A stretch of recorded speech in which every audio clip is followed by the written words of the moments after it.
Que pensais vós do Cristo, acerca do Cordeiro que tira o pecado do mundo, acerca daquele que é o Criador do universo, o Verbo eterno de Deus, que se fez carne e veio habitar entre nós, acerca daquele que é o único caminho para Deus, o único mediador entre Deus e os homens, o Rei da Glória, o Filho de Deus, o nosso Salvador, que o seu nascimento foi sem igual.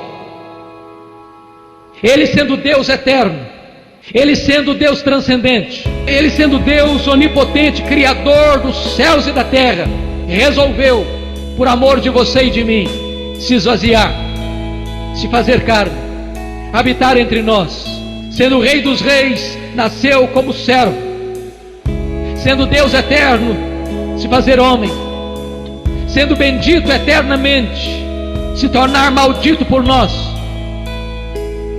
sendo adorado e glorificado pelos anjos das alturas, se dispor a ser cuspido pelos homens, sendo dono e criador de todas as coisas, se colocar num berço de palha, numa manjedoura, para crescer numa carpintaria e morrer numa rude cruz. Seu nascimento foi singular. Quando ele nasceu, os anjos proclamaram: glória a Deus nas maiores alturas e paz na terra entre os homens, a quem ele quer bem.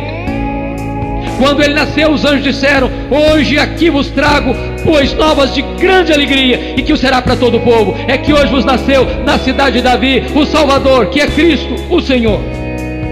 Ele não pecou, nem dolo algum se achou em sua boca.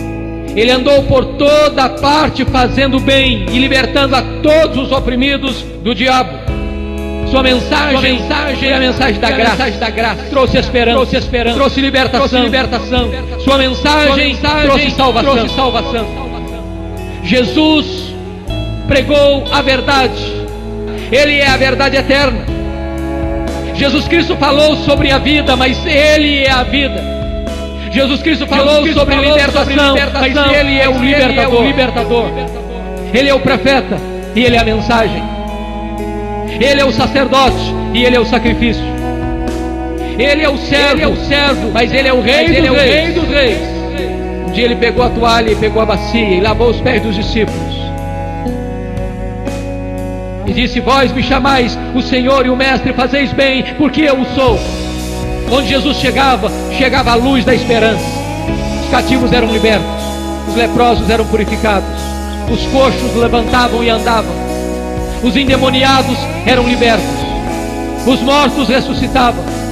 Ele trazia esperança para os desesperançados, libertação para os cativos. Acolhe os inacolhíveis, Ele abraça as crianças, Ele dá atenção aos publicanos, Ele recebe as prostitutas, Ele é amigo dos pecadores. Os que estavam perdidos encontravam nele caminho de volta para Deus, porque Ele é o caminho. Os que viviam sem esperança encontravam nele uma razão para viver, porque Ele é a esperança, a nossa esperança. Até seus inimigos tiveram que reconhecer que sua vida foi sem igual. Pilatos, que o condenou, teve que dizer: eu não vejo neste homem crime algum. Judas, que o traiu, precisou dizer: eu traí sangue inocente. A mulher de Pilatos teve que dizer: não te envolvas com este justo. O centurião que liderou a sua crucificação precisou dizer: verdadeiramente este homem era o Filho de Deus. O Espírito Santo veio para testemunhar sobre ele.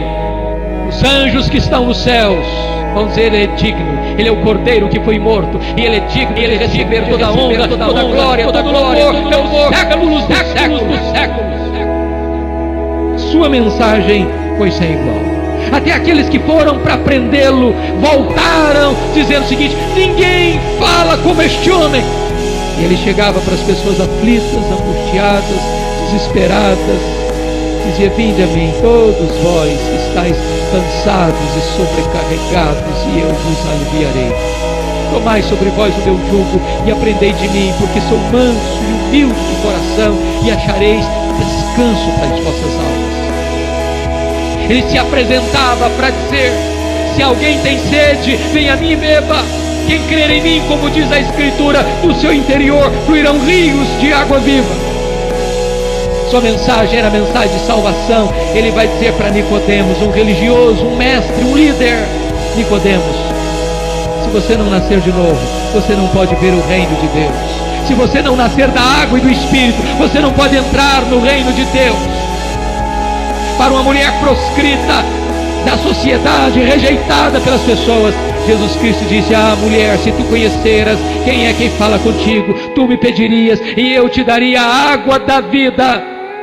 A um homem rejeitado da família e da sociedade, endemoniado dentro de um cemitério, se ferindo com pedras, nu, violento, louco, tresloucado, Jesus Cristo faz uma viagem à noite, depois de uma tempestade, para curá-lo, para libertá-lo, para salvá-lo e para enviá-lo como missionário para a sua terra. Jesus Cristo tem uma mensagem poderosa, que é maior do que a força da natureza. Ele acalma o mar, ele aquieta o vento, e os discípulos perguntam: mas quem é este que até o vento e o mar lhe obedecem? Jesus liberta um homem tomado de uma legião de demônios, 6.000 demônios, e faz dele um missionário. Jesus cura a mulher hemorrágica apenas com um toque desta mulher, provando que ele é maior do que o poder da enfermidade. Jesus ressuscita a filha de Jairo para dizer que ele é maior do que o poder da morte. Sua mensagem, seu poder, seu evangelho, suas boas novas são de fato sem igual. Também a sua morte foi sem igual. Ele morreu morte vicária. Ele morreu morte de cruz. Ele morreu substitutivamente. Ele morreu vicariamente. Ele morreu pelos nossos pecados, diz a Escritura. E a maior agrura e o maior sofrimento que Jesus suportou naquela cruz não foram os açoites implacáveis que ele recebeu lá no pretório romano. A dor mais cruel e avassaladora de Jesus não foi aquela dor que precedeu ao pretório naquela noite no sinédrio judaico. Não foi aquela caminhada dolorosa e dramática sob os apupos da cidade de Jerusalém, e a multidão em frene e sangue sedenta gritando: crucifica-o, crucifica-o, crucifica-o, e debaixo da chibata ele marchava para o Gólgota. A dor mais cruel, a dor mais avassaladora foi quando a sua alma santa, pura, imaculada, foi tomada pelo meu e pelo seu pecado. Deus lançou sobre ele a iniquidade de todos nós, e ele foi ferido por Deus. Ele foi traspassado pelas nossas iniquidades, e agradou ao Pai moê-lo. Ele morreu em seu lugar, em meu lugar, em nosso lugar. Foi por causa deste momento em que ele, sendo santo, se fez pecado, sendo bendito, se fez maldição, que ele gritou do topo daquela cruz: Deus meu, por que me desamparaste? Mas o Pai não o amparou para amparar você. O Pai não o poupou para poupar você. Ele suportou o cálice da ira de Deus. Ele suportou a ira do Pai, que estava destinada a nós por causa dos nossos pecados, e morreu em nosso favor, em nosso lugar, para nos dar eterna redenção. A sua morte foi sem igual. Ninguém morreu como ele. Tivemos mártires na história, talvez em termos de sofrimento físico, com mais intensidade, com mais demora, mas ninguém sofreu como Jesus. Ele sofreu substitutivamente. Ele sofreu em seu lugar, em meu lugar. Ele levou sobre si o nosso pecado. Ele carregou o nosso pecado sobre o seu corpo no madeiro. E ele morreu, a sua morte para você a vida eterna. E a sua ressurreição foi sem igual. Nós não adoramos um Cristo que esteve vivo e está morto. Nós adoramos o Cristo que esteve morto e está vivo. Nós adoramos o Cristo que rompeu os grilhões da morte. Nós adoramos o Cristo que matou a morte com a sua morte ao ressurgir dentre os mortos. Nós adoramos o Cristo que tem as chaves da morte e do inferno.